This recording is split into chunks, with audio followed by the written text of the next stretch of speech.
जय जवान जय किसान। नमस्कार फ्रेंड्स, मैं doctor Anuj, India TV online in TV media network पे हूँ मैं। और आज मैं अपने भारतवर्ष के, आज़ाद भारतवर्ष के दूसरे प्रधानमंत्री, जिन्होंने नारा दिया था जय जवान जय किसान, भारत माँ की वो लाल, जो भारत के गौरव को पूरे विश्व में स्थापित किया और बताया कि भारत माँ के गुदरी में कैसे कैसे लाल होते हैं, पर हमारे आदरणीय पूर्व प्रधानमंत्री लाल बहादुर शास्त्री जी, जिनके बारे में जितनी बातें कही जाए उतनी कम है। वो सादगी के मिसाल, भारत माँ के वो रत्न, भारत माँ के वो लाल, हम सब युवाओं के प्रेरणा स्रोत और हम सब लोगों के जीवन के जीने का तरीका और राह बताने वाले वैसे प्रधानमंत्री, भारत माँ की सेवा में अपनी पूरी जिंदगी खपाने वाले हमारे वो प्रधानमंत्री, जिनके लिए आज मैं उनकी बातों को जानने और समझने आज उनके पैतृक आवास, जो पेरेंटल हाउस है, रामनगर बनारस, जहां मैं आया हूं, और आप उनकी मूर्ति दिखाई दे रही होगी, जिसका अनावरण राम नाईक, राज्यपाल उत्तर प्रदेश और मुख्यमंत्री योगी आदित्यनाथ जी ने किया था। और यहाँ पर कई एक विभूति पधार चुके हैं, हमारे प्रधानमंत्री नरेंद्र मोदी जी आ चुके हैं, और कई एक ऐसी विभूतियाँ यहाँ पर आती रहती हैं और अपनी श्रद्धा सुमन अर्पित करती रहती हैं। उसी दरमियान यहाँ के केयर टेकर, जब मैं आया तो इनसे मेरी बातचीत हुई, महेंद्र नारायण जी, जो बहुत ही सुसज्जित तरीके से अपने इस भवन की देखभाल करते हैं और सारी बातों को जानकारी देते हैं कि यहाँ पर हमारे शास्त्री जी कैसे रहते थे, जब वो किस कक्ष में रुकते थे, कहाँ मीटिंग हॉल है, और उनके बारे में विशेष जानकारी देते हैं। तो मैं इन्हीं से जानना चाहता हूँ, महेंद्र जी बताएं कि शास्त्री जी हमारे देश के जो गौरव पूर्ण इतिहास के, हमारे वो स्वर्णिम अक्षरों में जिनका नाम लिखा गया है, उनके विषय में आपका क्या अनुभव रहा है, थोड़ा आगे आगे बताएं। सबसे पहले सभी दर्शकों को मेरा प्रणाम स्वीकार हो। ये मैं आपको धरती के लाल, गुजरी के लाल, गंगा पुत्र लाल बहादुर शास्त्री जी के बारे में कुछ बताना चाहता हूँ, और उनके जीवन से संबंधित कुछ घटनाओं क्रम को भी बताऊँगा मैं आपको। इस समय जो हम लोग खड़े हुए हैं, ये लाल बहादुर शास्त्री जी का पैतृक आवास पेट्रोलर हाउस है, जो दादाजी का मकान हुआ करता था। और इस दादाजी के मकान में लाल बहादुर शास्त्री जी के पिताजी और माताजी शारदा प्रसाद श्रीवास्तव और रामदुलारी देवी जी दोनों यहाँ रहा करती थी। शारदा प्रसाद श्रीवास्तव जी इलाहाबाद प्रयागराज में एक सहायक अध्यापक हुआ करते थे, और इनकी शनिवार को रात में ये आते थे, और रविवार को रुक करके सोमवार को सुबह वो फिर प्रयागराज इलाहाबाद चले जाते थे। और इनके नाना जी का परिवार मिर्ज़ापुर डिस्ट्रिक्ट होता था, हमारे यहाँ गणेशगंज मोहल्ला आज भी है, और उस मिर्ज़ापुर डिस्ट्रिक्ट में रहते थे हजारी प्रसाद श्रीवास्तव जी। और हजारी प्रसाद श्रीवास्तव जी भी बनारस में, मुगल सराय उस समय बनारस में होता था, अब चंदौली में हो गया है, लेकिन वो मुगल सराय में एक दीनदयाल उपाध्याय नगर जिस समय हो गया है, वहाँ पे एक इस विद्यालय होती थी। उस विद्यालय में शास्त्री जी के नाना जी वो भी प्रिंसिपल हुआ करते थे। और शास्त्री जी को, माता जी को जब यहाँ गर्भ हुआ तो इनके पिताजी ने नाना जी के यहाँ पहुँचा दिया मुगल सराय में, जहाँ इनके नाना जी प्रिंसिपल हुआ करते थे। और एक गांव में, कुलकुला गांव होता था, उस कुलकुला गांव में वो रहते थे, और वहीं पे शास्त्री जी का जन्म हुआ 2 अक्टूबर 1904 को। जिस प्रकार से जैसे बताया जाता है कि हर 100 साल के बाद महामारी आती है, कोई ना कोई महामारी प्रकृति छोड़ती है। जो आज हम लोग कोविड से परेशान हैं, उस समय 1904 के पैदा होने के बाद उनके 1906 में उस प्लेग की महामारी आई थी। उस प्लेग की महामारी में लाल बहादुर शास्त्री जी के पिताजी शारदा प्रसाद श्रीवास्तव जी का मृत्यु हो गया, और जिससे वो 1.5 साल की अवस्था में थे। उसके बाद 1908 में इनके नाना हजारी प्रसाद श्रीवास्तव जी का भी देहांत हो गया, और उन माता जी ने उनका 1 से 5 तक वही विद्यालय में पढ़ाया, जॉइंट रेलवे बॉयज़ स्कूल में। और उस विद्यालय में पढ़ाने के बाद जब बड़े हुए तो कुछ, तो उनके माता जी ने 6 वाराणसी में हमारे रामनगर में ले आई। उसके बाद पूरा कार्यकाल रामनगर में बीता, और इस प्रकार से उन्होंने 6 से 9 की पढ़ाई हमारे हरिशन इंटरमीडिएट कॉलेज में पढ़ा उन्होंने, जो बनारस में स्थित मैदान के पास है। उसके बाद से 10वीं 12वीं फिर तिलक इंटर कॉलेज मिर्ज़ापुर चले गए, वहाँ से पढ़ा उन्होंने मामा जी के साथ में। और 1925 में महात्मा गांधी काशी विद्यापीठ से उन्होंने डिग्री हासिल किया। काफ़ी लोग समझते हैं आज भी कि वो ब्राह्मण हुआ करते हैं शास्त्री के लगने के, उपाधि के लगने के बाद, लेकिन वो ब्राह्मण नहीं थे, वो कायस्थ वंशज थे। और उन्होंने प्रथमा, मध्यमा, उत्तर मध्यमा, BA कुल शास्त्री, MA कुल आचार्य, शास्त्री की उपाधि डिग्री होती है, तो वो शास्त्री की उपाधि लिए थे। इस प्रकार से उनका नाम लाल बहादुर शास्त्री रखा गया। उसके बाद हम थोड़ा सा जीवनी को आगे बढ़ाते हैं जी, जी, कि बिल्कुल, 16 मई 1928 में लाल बहादुर शास्त्री जी की शादी हो जाती है, और वो भी इत्तेफाक था कि मिर्ज़ापुर ज़िले में ही चेतगंज मोहल्ला होता है, आज भी है। उस चेतगंज मोहल्ले में गणेश प्रसाद श्रीवास्तव जी की पुत्री ललिता शास्त्री जी के साथ हो गया, जो ललिता शास्त्री जी चुनार में ही पैदा हुई थी वो भी, और लेकिन मिर्ज़ापुर में पली पोसी बड़ी भई। और उसके बाद 1928 का 1930 में मैं असहयोग आंदोलन 1921 में 17 साल की अवस्था, जब 1921 में शास्त्री जी ने, माननीय महात्मा गांधी जी ने असहयोग आंदोलन चलाया था, तो उसी समय ही प्रवेश किया था राजनीति में शास्त्री जी ने 1921 में। उसके बाद 1930 में दाढ़ी यात्रा का मार्च महात्मा गांधी जी ने किया था, मेजा रोड इलाहाबाद से पोरबंदर गुजरात के लिए। जी, जी, तो उस समय नमक का कानून माननीय लाल बहादुर शास्त्री जी ने तोड़ दिया था, और ब्रिटिश गवर्नमेंट ने उनको गिरफ्तार कर दिया था। और उस गिरफ्तार करने के बाद पहला जेल उनको नैनी इलाहाबाद ही मिला था, उसके बाद कई जेलों में उन्होंने बिताया था।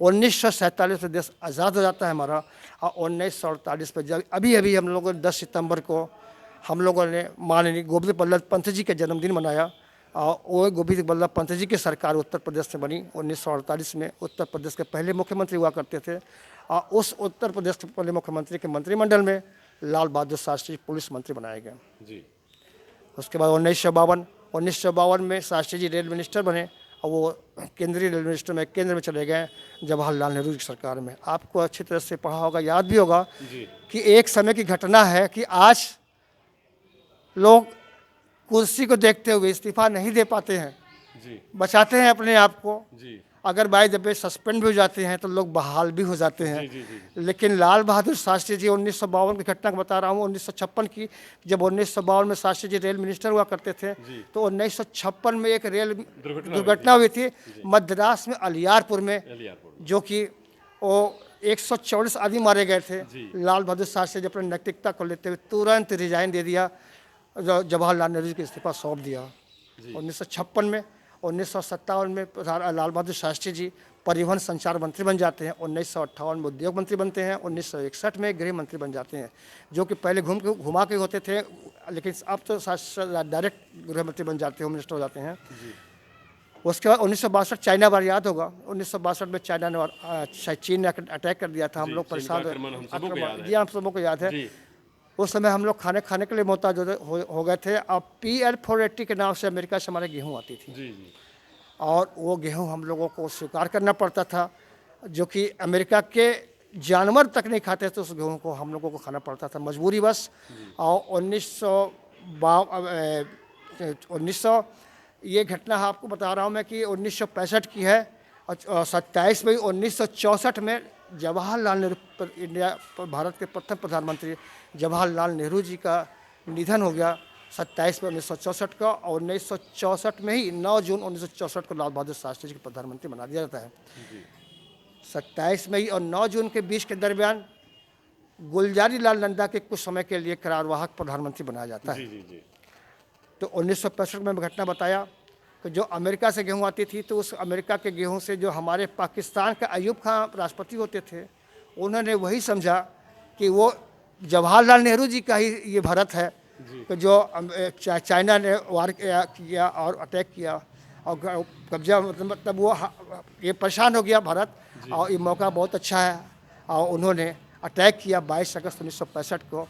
ये लड़ाई चली थी 22 सितंबर 1965 तक, जब शास्त्री जी को वो या तो वो भूल कर गया, और 5 फीट 2 इंच आदमी को भूल कर गया, तो हमारे समझ से वो भूल ही कर गया, क्योंकि लाल बहादुर शास्त्री की सेना ने युद्ध लड़ते लड़ते लाहौर तक कब्जा कर लिया था, और वो सिर्फ कूटनीतिक हो जाती है, उसमें एक झंडा फहराना ही वाले थे, जो कि वो युद्ध विराम की घोषणा हो जाता है। और इसकी जब युद्ध विराम की घोषणा हो, उस लड़ाई के दौरान अयूब खान इतना डर गए कि उन्होंने अमेरिका से मदद मांगी, और अमेरिका उस समय पाकिस्तान के साथ होता था, और हिंदुस्तान के साथ रशिया रूस होता था। तो अमेरिका से बोला, सर अगर आप नहीं संभालेंगे तो हमारी पाकिस्तान चली जाएगी, क्योंकि लोगों लाहौर तक कब्जा कर लिया है। तो अमेरिका ने दबाव बनाया शास्त्री जी के ऊपर। शास्त्री जी का शास्त्री जी लड़ाई आप बंद कर दीजिए, नहीं तो ये हम गेहूँ बंद कर देंगे आपको। तो शास्त्री जी ने 2 टूक जवाब दिया ये देश मेरा है, भूखा मरेगा तो भी मेरी जिम्मेदारी है, जिंदा रहेगा तो भी मेरी जिम्मेदारी है। अगर आप चाहते हो गेहूँ बंद करना तो तुरंत ये एडवांस अभी बंद कर दो, हम देख लेंगे। इस प्रकार से अमेरिका ने गेहूँ बंद किया तो लाल बहादुर शास्त्री जी ने अपने देशवासियों से बोला, अपने घर में, गली में, घर के ऊपर, छत के ऊपर जहाँ भी मिट्टी मिले आप लोग गेहूँ लगाओ। अब मुझे 6 महीने का समय दे दो और 6 महीने में एक वक्त का भोजन छोड़ दो, हम लोग सब मिल के खा लेंगे। और उसी समय याद होगा कि सोमवार का दिन होता था, लाल बहादुर शास्त्री जी ने वो उस समय जय जवान जय किसान का नारा दिया था। जी जी जी। बहुत दर्दनाक घटना है, मैं बताता हूँ आपको। बहुत सारे चीज़ें मैं छोड़ दिया पीछे कि जहाँ शास्त्री जी के पास पैसा नहीं होता था जी एजुकेशन लाइफ में, उस समय ब्रिज नहीं होते थे जी जी जी, उस समय सब और जानते ब्रिज हैं। सिर्फ वो नाव चलती थी। जी। जैसा बताया जाता है मुझे 25 पैसे बोट का रेंट होता था।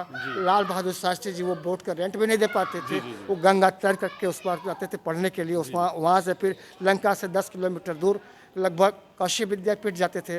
वो बहुत दुख दर्द की बात है जी जी जी, कि वो सब भारत के लोग ये जानते हैं कि हमारे प्रधानमंत्री, जो पूर्व प्रधानमंत्री लाल बहादुर शास्त्री जी, भारत माँ की गुदरी के लाल, जिन्होंने अपने जीवन में वो सब कठिनाइयों का सामना किया जैसे एक सामान्य भारत के बच्चे कठिनाई का सामना करते हैं, खास करके जो अपने गरीब परिवार में जन्म लेते हैं। लेकिन उन्होंने साबित करके दिखाया कि हम वहाँ से चलकर उस पद पे पहुंच सकते हैं और भारत माँ की भाल को ऊंचा कर सकते हैं। महेंद्र जी ने बड़े तरीके से इस बात को जानकारी दी और उस बात को कहते कहते भाव विवल भी हैं। लेकिन मैं एक चीज़ इनसे जानना चाहता हूं कि ताशकंद की जो घटना है, ताशकंद समझौता की, उसके विषय में आप क्या कहना चाहेंगे महेंद्र जी?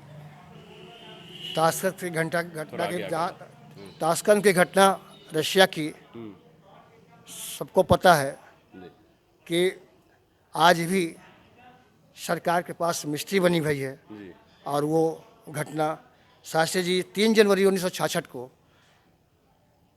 जब लड़ाई बंद हुई तो अलेक्जेंडर कोस्की रशिया के prime minister, Alexander Koski Russia के प्राइम मिनिस्टर ने जो इंडिया के साथ था, उन्होंने शास्त्री जी से बोला कि शास्त्री जी लड़ाई कब तक चलेगी, मध्यस्थता हो जाए, आप लोग फिर से बहाल हो, लड़ाई ख़त्म कर दें। तो 3 जनवरी 1966 को लाल बहादुर शास्त्री जी ताशकंद पहुंचते हैं और वो भी 3:30 बजे, और शास्त्री और पाकिस्तान के राष्ट्रपति अयूब खां पहुंचते हैं करीब 10:30 बजे सुबह पहुंच जाते हैं। एक खपड़े की मकान जो शास्त्री जी इसमें ही रहा करते थे, एक रामनगर बनारस, गंगा के इस पार रामनगर, गंगा के उस पार बनारस, इसी कक्ष में शास्त्री जी रहा करते थे। और यही कक्ष है जिसमें शास्त्री जी शादी के बाद निवास कर रहे थे। शास्त्री जी का कक्ष जिसमें वो शादी के बाद रहा करते थे, ये वो कक्ष है। ये रोशनदान, खिड़की और ये उनका बिस्तर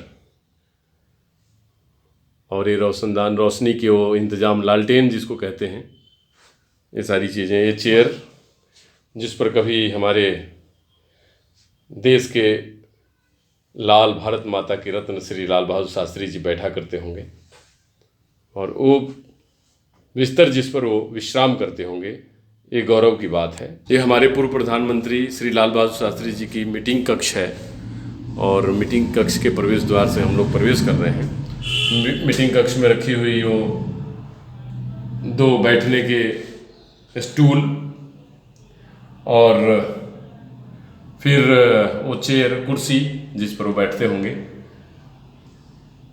ये मोड़े या स्टूल जो भी आप कह लें, यही मीटिंग कक्ष हुआ करती थी शास्त्री जी की। और इसी में वो बैठक करते थे, इसी में वो मीटिंग करते थे। और ये हमारे देश के गौरव देने वाले प्रधानमंत्री शास्त्री जी, श्रीमती ललिता शास्त्री जी। ये ललिता शास्त्री जी का कक्ष जो रामनगर वाराणसी में स्थित श्रद्धेय श्रीमती ललिता शास्त्री जी का वो कक्ष जिसमें वो रसोई बनाया करती थी, ये रसोई कक्ष कहा जाए। और इसमें ही वो रसोई बनाती थी और आपको दिखाई दे रहा होगा वो सारे बर्तन, वो जाता, वो जो मसाला पीसने का जो सिलौट होते हैं वो, और चकला बेलना, जो चूल्हा चौकी, ये सारी चीज़ें दिखाई दे रही होंगी। और ये आपको अपने पुत्रों के साथ माता ललिता जी रसोई बनाते हुए, इसी रसोई कक्ष की ये तस्वीर। जय जवान जय किसान के नारा देने वाले हमारे पूर्व प्रधानमंत्री लाल बहादुर शास्त्री जी, जो भारत रत्न, भारत माँ के लाल,